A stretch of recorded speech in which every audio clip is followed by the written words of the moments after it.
שתייה חשובה מאוד, אבל לא באמצע האוכל. כן, גם לא מים. חשוב מאוד שתדעו ששתייה באמצע האוכל גורמת לדילול של אנזימי העיכול.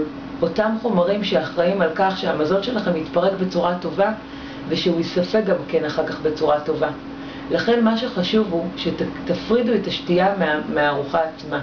תשתו רבע שעה לפני האוכל ושעה אחרי האוכל.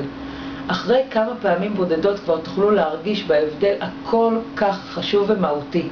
אתם תרגישו הרבה יותר כלילים, לא נפוחים, תרגישו יותר טוב ובאמת אנרגטיים אחרי הארוחה. אז תזכרו, שתייה באמצע האוכל מדללת את אנזימי העיכול, ועדיף שתרחיקו אותה מזמן הארוחה. לאלו מכם שדואגים שבעצם הזמנים האלו יהיו מאוד קשים להם בהתחלה, תתחילו בקטן. 5 דקות לפני האוכל תשתו, ו5 דקות אחרי האוכל תשתו שוב. וכך כל פעם תרחיקו את הזמנים עד שתגיעו לרבע שעה לפני האוכל ושעה אחרי האוכל. שיהיה לי בריאות.